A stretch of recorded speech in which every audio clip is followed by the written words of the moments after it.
الحمد لله وكفى وسلام على عباده الذين اصطفى أما بعد أعوذ بالله من الشيطان الرجيم بسم الله الرحمن الرحيم عسى أن تكرهوا شيئا فهو خير لكم ہر انسان پر دو حالت پیش آتی ہے، دو حالت ہر انسان کو پیش آتی ہے۔ کبھی خوشی ملتی ہے تو خوب ہنستا ہے، مسکراتا ہے، کھلکھلاتا ہے، بغلیں بجاتا ہے، اور کبھی پریشانی آ جاتی ہے، پھر وہی شخص روتا بھی ہے۔ یعنی بیک وقت دونوں کیفیات اس پر طاری ہوتی ہیں، خوشی کے موقع پر ہنسنا اور غم کے موقع پر رونا۔ لیکن اللہ رب العزت قیامت میں دونوں کو الگ الگ کر دیں گے۔ ہنسنے والے ہمیشہ ہنستے رہیں گے، رونے والے ہمیشہ روتے رہیں گے۔ جنت میں جانے والے ہمیشہ ہنستے ہی رہیں گے اور دوزخ میں جانے والے ہمیشہ روتے ہی رہیں گے۔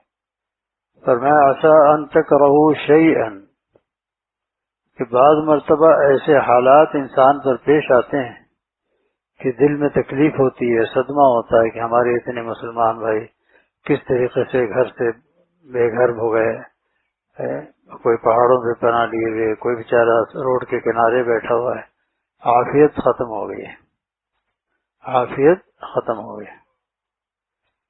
لیکن اللہ تعالیٰ جب چاہتے ہیں تو اسی کے اندر سے خوشی نکال دیتے ہیں، اسی میں سے خیر نکال دیتے ہیں، خیر پیدا فرما دیتے ہیں۔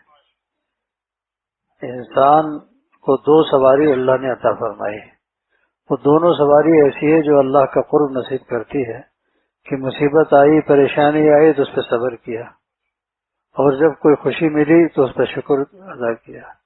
تو صبر اور شکر یہ دو سیارے ایسے اللہ نے عطا فرمائے ہیں کہ آدمی اس پہ سوار ہو جائے، تیزی سے اڑتا ہوا اللہ کے قریب پہنچ جاتا ہے۔ جو مشکلات میں اس وقت گھرے ہوئے ہیں بیچارے، پریشانیوں کے عالم میں ہیں، گھر بار تباہ ہو گئے، مکان تباہ ہو گیا، خاندان کے کتنے لوگ شہید ہو گئے، ان کو صبر کرنا چاہیے۔ رضا بالقضاء، رضا بالقضاء، کہ جس حالت میں مالک رکھے اس حالت میں خوش رہیں گے۔ جنید بغدادی ایک غلام خرید کر لائے، گھر پہنچے، پوچھا کہ بیٹا تمہارا نام کیا ہے؟ اس نے کہا حضور غلاموں کا کوئی نام نہیں ہوتا، غلاموں کا کوئی نام نہیں ہوتا، مالک جس نام سے پکار لے وہی اس کا نام ہوتا ہے۔ اچھا، پوچھا کہ تمہیں لباس کون سا پسند ہے جو تمہارے لیے تیار کرایا جائے، تمہارے لیے سلوایا جائے؟ اس نے کہا غلاموں کا کوئی لباس نہیں ہوتا، جو مالک پہنا دے وہی اس کا لباس ہوتا ہے۔ پھر پوچھا کہ تمہیں غذا کون سی پسند ہے، کون سی خوراک پسند ہے جو تمہارے لیے تیار کرائی جائے؟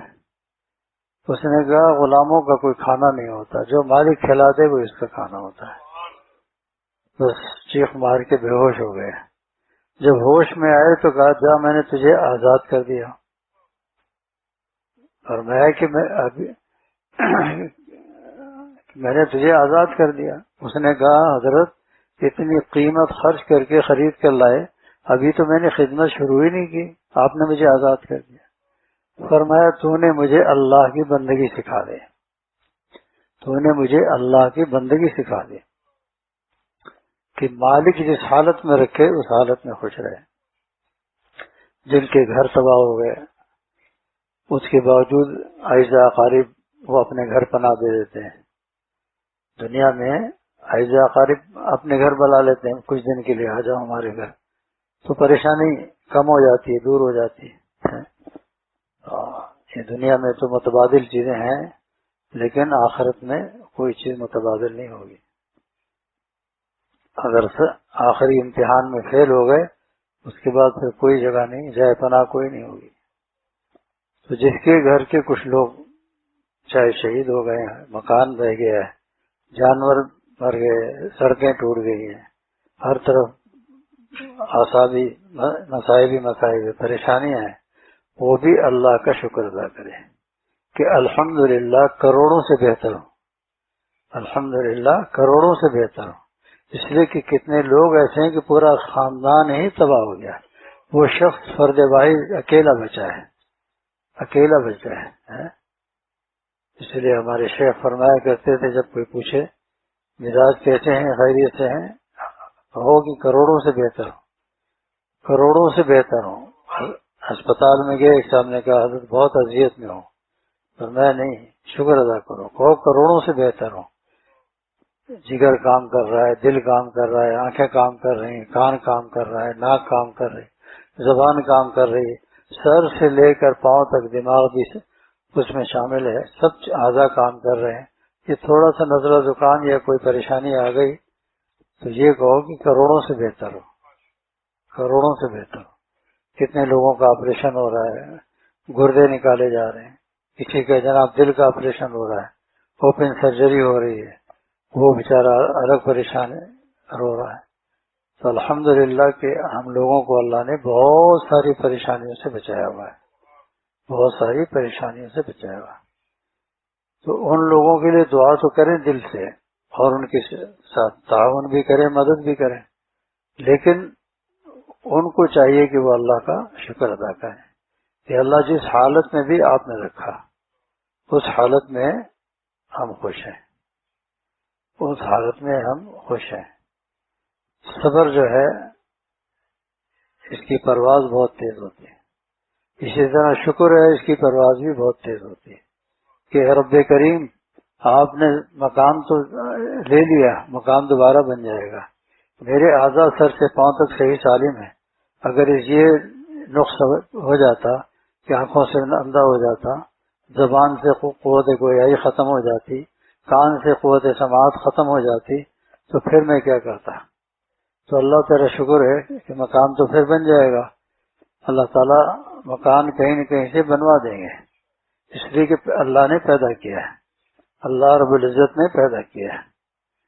جو مصیبت اس وقت پانی کی وجہ سے سیلاب کی صورت میں آئی ہوئی، اللہ رب العزت نے تین چیزیں اپنے قبضے قدرت میں رکھی، تین چیزیں اپنے قبضے قدرت میں رکھی، اس میں انسانیت کا سائنس کا کوئی دخل نہیں ہے۔ آگ، پانی، ہوا، آگ، پانی، ہوا، یہ تین چیزیں ایسی ہیں کہ دنیا سائنس اس پہ بے بس ہو جاتی ہے، بے بس ہو جاتی ہے۔ برازیل میں آج سے 40 سال پہلے وہاں کے حکمراں نے کہا کہ یہ جو سمندری لہریں آتی ہیں شہر میں تباہی مچاتی ہیں، اس کو 60 فٹ اونچا بناؤ، پھر دیکھتے ہیں پانی کیسے آتا ہے۔ گویا اس نے اللہ سے مقابلے کا دعویٰ کیا۔ ابھی ایک ہفتہ گزرا تھا کہ 120 فٹ اونچی لہر آئی، اور اوپر آنے کے بعد جتنے مکانات تھے سب کو ملیا میٹ کرتے وہ پانی چلا گیا۔ تو پانی کو تو کوئی نہیں روک سکتا، جو رفتار ہوتی ہے اس میں بڑے سے بڑا پہلوان، بڑے سے بڑا طاقتور وہ نہیں روک سکتا۔ اسی طریقے سے آگ، یہاں پانی کا وہ ہے سیلابی صورتحال ہے، اور یورپ قحط کی صورت میں کہ ہر طرف آگ لگی ہوئی ہے، ہر طرف آگ لگی ہوئی ہے، کیا کہ 30 سینٹی گریڈ ہو گیا ہے۔ اب 30 سینٹی گریڈ تو ہمارے یہاں بہترین موسم ہے، بہترین موسم ہے کہ الحمدللہ نہ پنکھا چلانے کی ضرورت ہے نہ کسی چیز کی ضرورت ہے، اور ان کے یہاں اتنی میں آگ برسنا شروع ہو جاتی ہے، کیونکہ اللہ کے قبضہ قدرت میں کتنے سینکڑوں ہیلی کاپٹر گھوم رہے ہیں، کیمیکل پھینک رہے ہیں، لیکن آگ نہیں بجھتی، آگ نہیں بجھتی۔ تو اللہ تعالیٰ نے آگ، پانی اور ہوا، جب سپر طاقت نے ایک کالونی ایسی بنائی کہ کتنی شدید سے شدید ہوا، لیکن اس پر کوئی اثر نہیں ہوگا، اس پر کوئی اثر نہیں ہوگا، اور اس کو باقاعدہ چیک کرتے رہے، دیکھتے رہے، مشینوں سے چیک کرتے رہے۔ ابھی چند ماہ گزرے تھے کہ جناب بارش شروع ہوئی، اور بارش کے ساتھ 250 کی اسپیڈ سے ہوا، اور وہ آ کے ان سب چیزوں کو اڑا کر ہوا میں لے گئی کہ پتہ ہی نہیں چلا کہاں گئے۔ 98 میں بنگلہ دیش کے اندر تیز آندھی آئی بارش کے ساتھ، 14 لاکھ آدمی 10 منٹ میں دنیا سے رخصت ہو گئے۔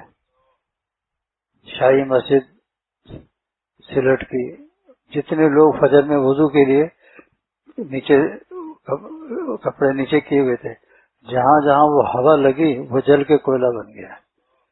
کہتے ہیں کہ ہوا کی رفتار جب بڑھ جاتی ہے 140-50 کے بعد شرارے پیدا آگ کے شرارے پیدا ہوتے ہیں، جو چیز کھلی ہو اس کو آگ لگ جاتی ہے۔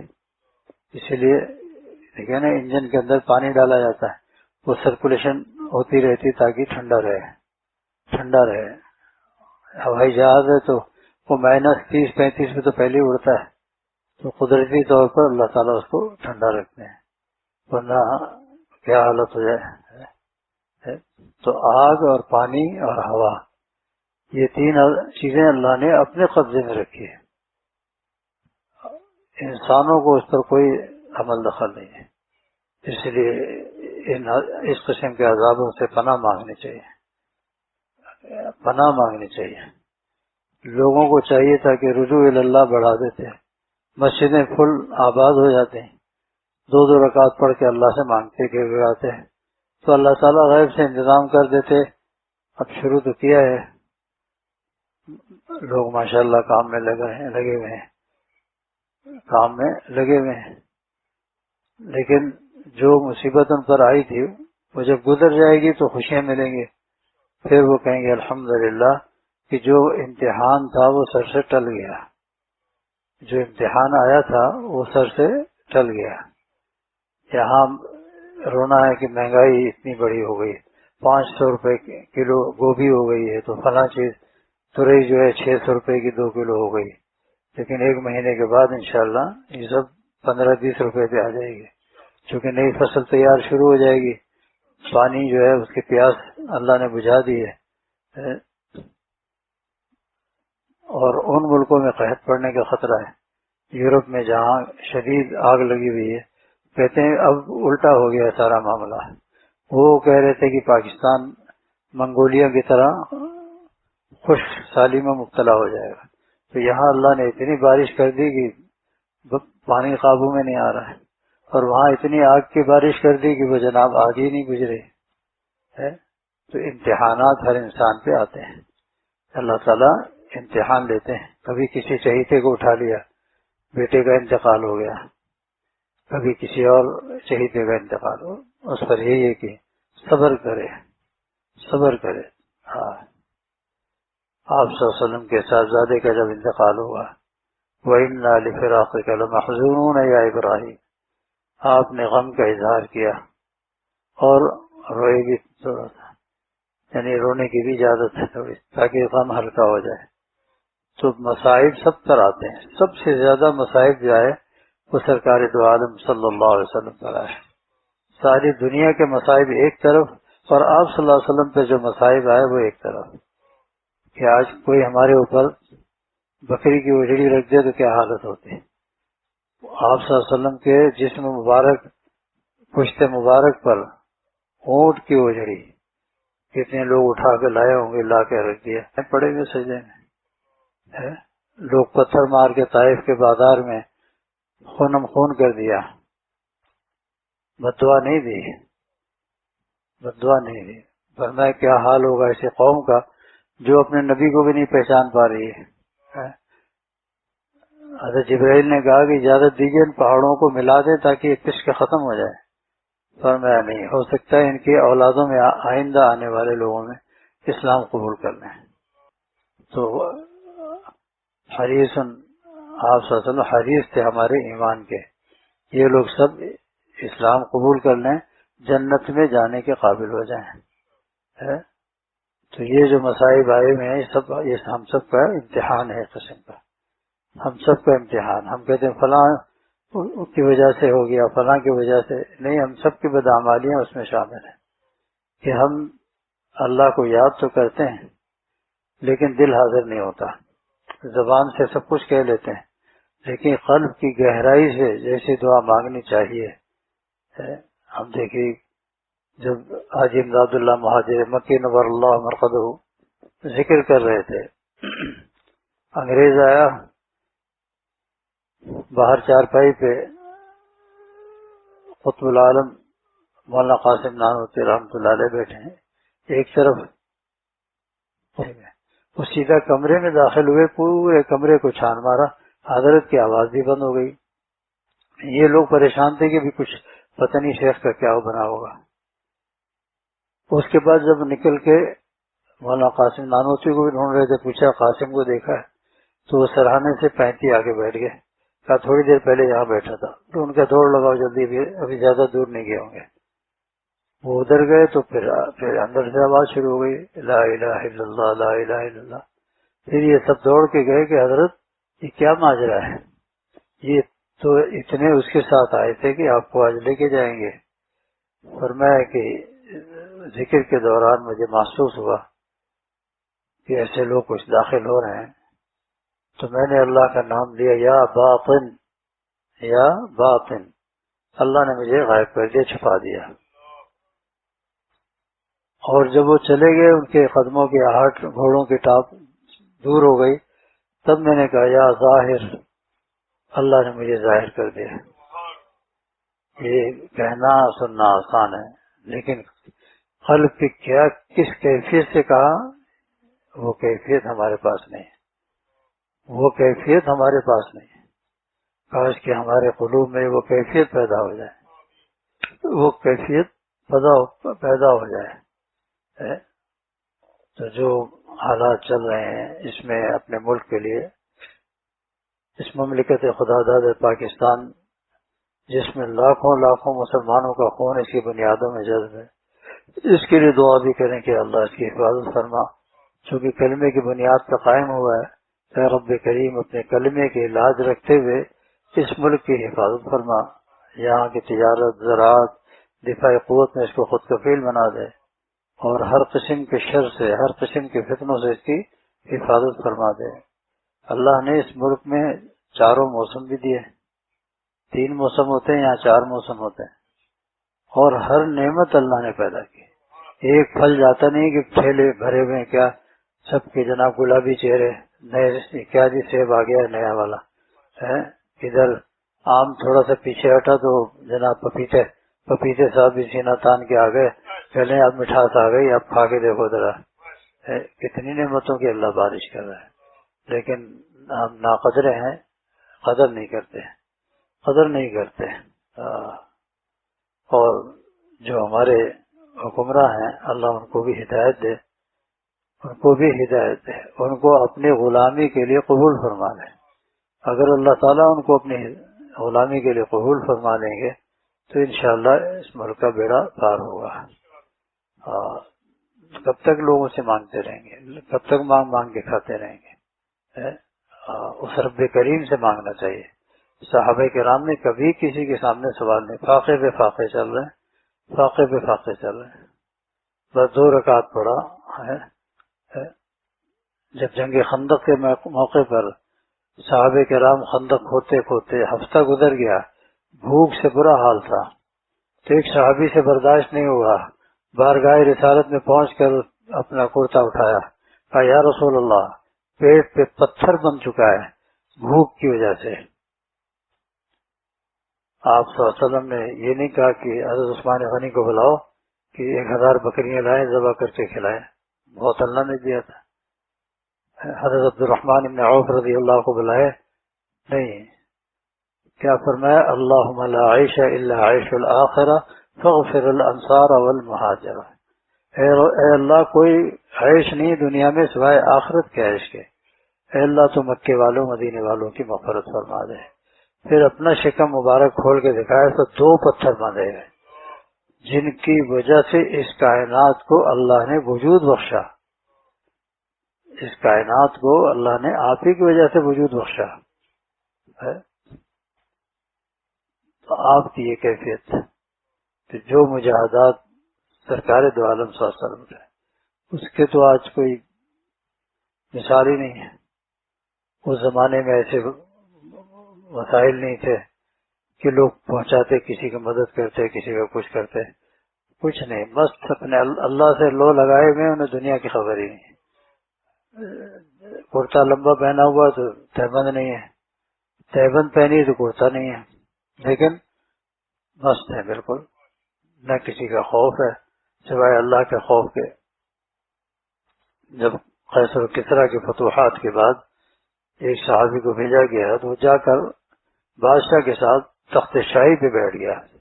اب وہ دیکھے پھٹے پرانے کپڑے اور تلوار بھی اس نے پرانے کپڑے میں لپیٹی ہوئی ہے، تو بڑا غصہ آیا بادشاہ کو۔ اس نے کہا کہ یہ خشک حال والے جن کو کھانے کو نہیں، پینے کو نہیں، کچھ بھی نہیں ہے، ان کی جرت کیسی ہوئی؟ تم لوگ اتنے زرق برق لباس کے اندر دونوں طرف گارڈ آف آنر پیش کرنے والے کھڑے ہیں۔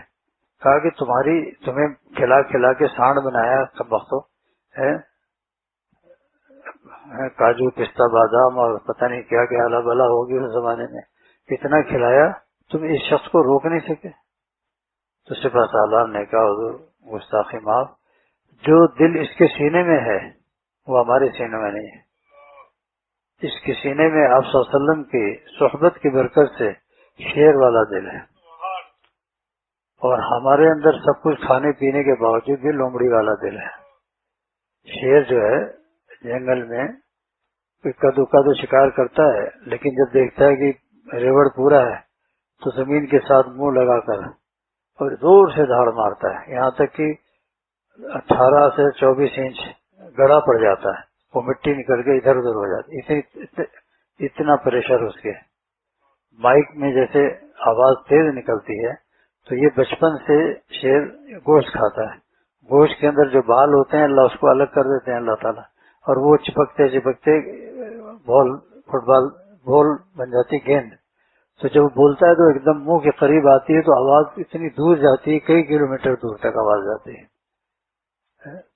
تو وہ سارے اس کی آواز سے بے ہوش ہو جاتے ہیں، آواز ہی سے بے ہوش ہو جاتے ہیں۔ آج ہمارے نوجوان بلی بھی کہیں چلے تو کہتے ہیں ارے شیر آ گیا، شیر آ گیا ہے۔ تو یہ جو پریشانیاں چل رہی ہیں، اللہ تعالیٰ خصوصی فضل کرتے ہوئے ہم سب کو اپنے حفظ و امان میں رکھے۔ لوگ کہتے ہیں مہنگائی بہت بڑھ گئی، بہت بڑھ گئی، بہت بڑھ گئی۔ اس سے بتایا جاتا ہے کہ آج سے 20 سال پہلے آپ کی کیا آمدنی تھی؟ کہتے ہیں 2000 روپے تنخواہ تھی، خوب اچھا کھانا چل رہا تھا۔ کیا کھاتے تھے؟ گوشت روٹی۔ اور آپ کیا کھاتے ہو؟ ابھی گوشت روٹی۔ میں نے کہا اب تو یقین آ جانا چاہیے کہ کھلانے والی ذات اللہ کی ہے، کھلاتا اللہ ہے، ورنہ تو سب مر جاتے ہیں۔ بجلی کا بل آسمان پہ جا رہا ہے تو پتا جس کا بل، ہم لوگ جا کے کہتے ہیں کم وقتوں اتنا بل کیوں بھیجتے ہیں؟ انہوں نے کہا تمہیں لوگ تو کہتے ہو کہ ہم کام نہیں کرتے، تو ہم کم سے کم بل تو بھیجتے ہیں، کچھ تو کام کرتے ہیں۔ وہ کہتے ہیں تم لوگ کام نہیں کرتے، لیکن الحمدللہ سب کا روتے گاتے کام بھی چل رہا ہے، بجلی بھی استعمال ہو رہی ہے، پنکھے بھی چل رہے ہیں۔ ایسے صحابہ میں ان چیزوں کا وجود ہی نہیں تھا، سکون کے ساتھ زندگی گزارتے تھے۔ اب ہم چاہتے ہیں عیاشی بھی کریں اور ساتھ ساتھ سکون کے ساتھ رہیں بالکل۔ ایک جگہ جانا ہوا تو وہاں لالٹین کی روشنی میں پورا ملک لالٹین کی روشنی، ایسی زبردست برکتیں، اللہ کی رحمتیں، کوئی بل نہیں کسی کا، سب چیز معاف ہے۔ لیکن ہمارے یہاں یہ کہ نہیں، جب تک آج کل تو کوئی بچہ بھی سال کے بعد بولنا شروع کرتا ہے، پہلے لفظ کہتے ہیں دادا ابو ایچی منگاؤ، اے سی لگاؤ۔ جب تک اے سی نہ ہو وہ اس کو بھی نیند نہیں آتی۔ تو اس قسم کے امتحانات سے انسان کو گزرنا پڑتا ہے۔ تو یہ جو امتحان ہوا ہے، اللہ اب خصوصی فضل کرم کا معاملہ فرماتے ہوئے اللہ تعالیٰ رحمتوں کی بارش فرما دے۔ ابھی جو بارشیں چل بھی رہی کچھ علاقوں میں، اللہ اس کو زحمت کی بارش کے بجائے رحمت کی بارش بنا دے کہ آئندہ ہماری فصلیں اچھی ہوں، اور پھر آئندہ کے لیے یہ ساری چیزیں اللہ تعالیٰ محض اپنے فضل و کرم سے سب چیزوں کی اللہ حفاظت فرما دے۔ اس لیے کہ اللہ ہی نے ہمیں پیدا کیا ہے، ان الدنیا خلقت لکم وخلقتم للآخرہ، اللہ نے ہمیں پیدا کس لیے کیا؟ اپنی معرفت کے لیے، کہ پوری کائنات ہمارے لیے پیدا کی اور ہمیں آخرت کی تیاری کی فکر۔ اب آج کل دیکھ لیں کیا حالت ہے، جب سے یہ عذاب آیا اور فجر کی نماز میں 2-3 صفحیں ہوتی ہیں، پھر آہستہ آہستہ لوگ آنا شروع کرتے ہیں۔ ماشاءاللہ چلو مغرب ہے، ظہر ہے، عصر ہے، مغرب ہے، عشاء ہے، اس میں تو بھری رہتی ہے مسجد، لیکن فجر میں سب خراٹے مارتے رہتے ہیں، سب خراٹے مارتے رہتے ہیں۔ حالانکہ اس کی فکر کرنی چاہیے، جماعت کی نماز اس کی فکر کرنی چاہیے۔ آپ صلی اللہ علیہ وسلم رحمت للعالمین ہے، پوری امت کے لیے رحمت بن کر تشریف لائے، لیکن فرمایا کہ جو لوگ نماز گھروں کے اندر پڑھتے ہیں بغیر کسی عذر کے، تو جی چاہتا ہے کہ امامت کوئی اور کرے اور میں ان کے گھروں کو آگ لگا دوں۔ بتائیے کتنا۔ پھر آپ صلی اللہ علیہ وسلم آخر میں جب تشریف لائے بیماری کی حالت میں، تو ایک صحابی نے یہاں سے، ایک صحابی نے یہاں سے، قدم مبارک زمین پہ ٹک نہیں رہے تھے، گھسٹتے ہوئے آ رہے تھے، لیکن امت کو بتا دیا قیامت تک کے آنے والوں کو کہ اتنی محتم بشان چیز ہے نماز، اس کا خیال رکھنا۔ آج جس کو دیکھو جی میں تو گھر پڑھتا ہوں، بس جاتے ہی نہیں مسجد میں، امام صاحب کبھی 1 سیکنڈ پہلے آ جاتے ہیں، کبھی 5 سیکنڈ لیٹ آتے ہیں، تو میں اس لیے آج کل ائمہ کو تنگ کرتے ہیں نا لوگ۔ ایک مسجد میں امام کو ہمیشہ تنگ کیا جاتا تھا، 3 مہینے سے پہلے اس کو فارغ کر دیا جاتا تھا۔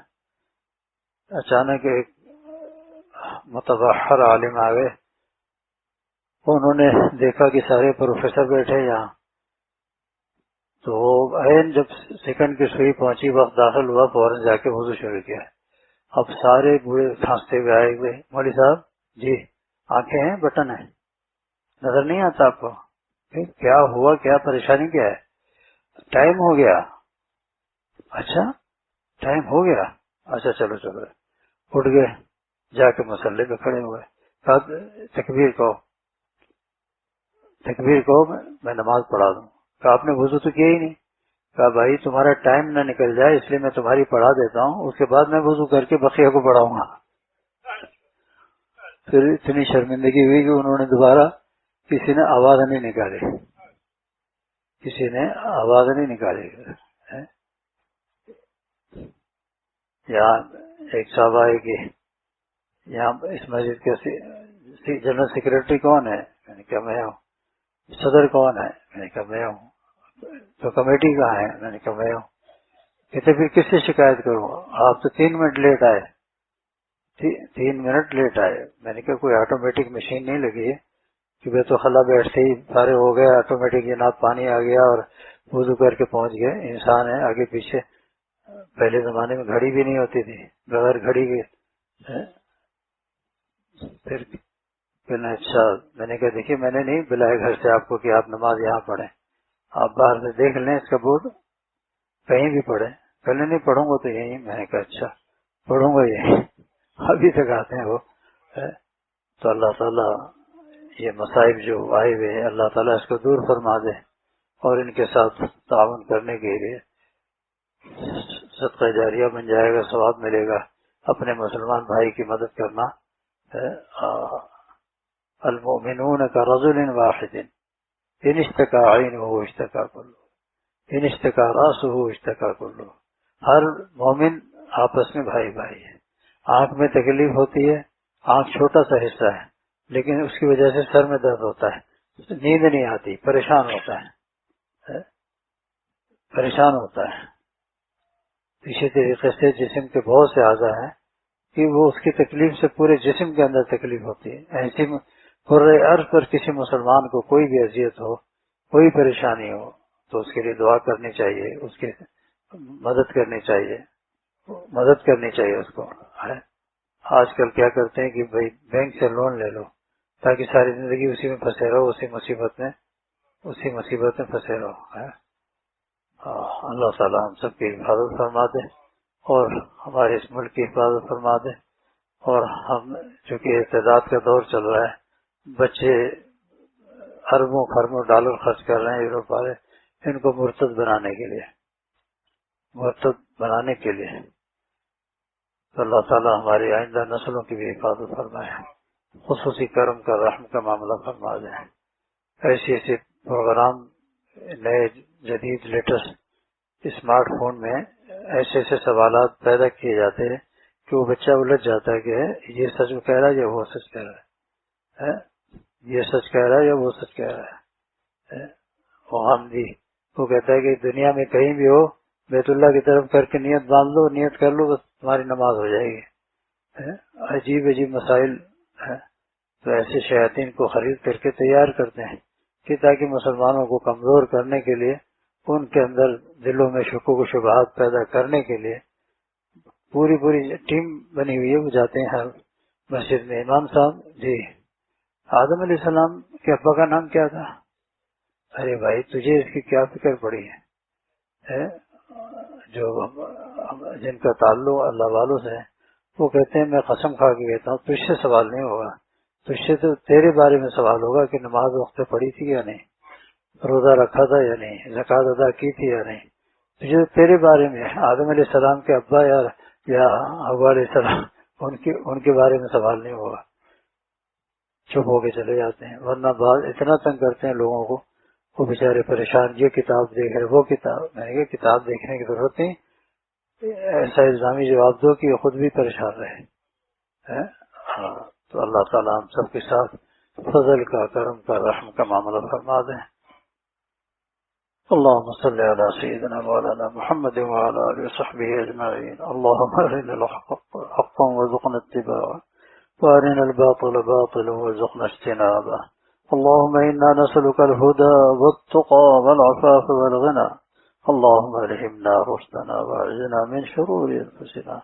یا رب کریم، جو مسلمان بھائی جس مصیبت میں مبتلا ہے، اے رب کریم ان تمام مصیبتوں کو دور فرما دے، ان کے غموں کو خوشیوں میں تبدیل فرما دے، ان کے نقصانات کا ازالہ فرما دے. یا رب کریم ان کے نقصانات کا ازالہ فرما دے. یا رب کریم غیب سے انتظام فرما دے. یا رب کریم غیب سے انتظام فرما دے. یا رب کریم غیب سے انتظام فرما دے. یا رب کریم جو مقروض ہیں ان کی قرض کی ادائیگی کا غیب سے انتظام فرما دے. جو اپنے بچوں بچیوں کے رشتے کے سلسلے میں پریشان ہیں، غیب سے نیک رشتے عطا فرما دے. خصوصی کرم کا، رحم کا معاملہ فرما دے. یا رب کریم ہم سب کو تقوی والی حیات نصیب فرما دے. حیات اولیاء، حیات اتقیاء، حیات اصفیاء نصیب فرما. خصوصی کرم کا، رحم کا معاملہ فرما دے. یا رب کریم خصوصی کرم کا، رحم کا معاملہ فرما دے. یا رب کریم ہم گناہگار نہیں بلکہ مجسمہ گناہ ہیں، لیکن تو کریم ہے، اپنے کرم کے صدقہ و فعل میں ہم سب کے گناہوں کو معاف فرما دے. یا رب کریم ہم سب کے گناہوں کو معاف فرما دے. اے رب کریم ماضی کے گناہوں کو معاف فرما دے، حال کو درست فرما دے، مستقبل کو تابناک بنا دے. یا رب کریم تو کریم ہے، تجھ سے تیرے کرم کا واسطہ. یا رب کریم تو ستار العیوب ہے. اے رب کریم ہمارے عیوب پہ پردہ ڈال دے. یا رب کریم تو غفار الذنوب ہے. اے رب کریم ہم سب کے گناہوں کو معاف فرما دے، رحم کا، کرم کا معاملہ فرما دے. جتنے لوگ اس پانی سیلابی اس میں شہید ہوئے ہیں، اے رب کریم سب کو بلا سوال جواب مغفرت فرما دیجیے، اپنے آغوش رحمت میں لے لیجیے. گھر والوں کو ان کے صبر کی توفیق عطا فرما دیے. رضا بالقضاء کا مقام ان کو عطا فرما دیے. یا رب کریم رضا بالقضاء کا مقام عطا فرما دیے. خصوصی کرم کا، رحم کا معاملہ فرما دیے. ربنا تقبل منا انك انت السميع العليم وتب علينا انك انت التواب الرحيم. وصلى الله تعالى على خير خلقه محمد وعلى آله وأصحابه أجمعين برحمتك يا أرحم الراحمين.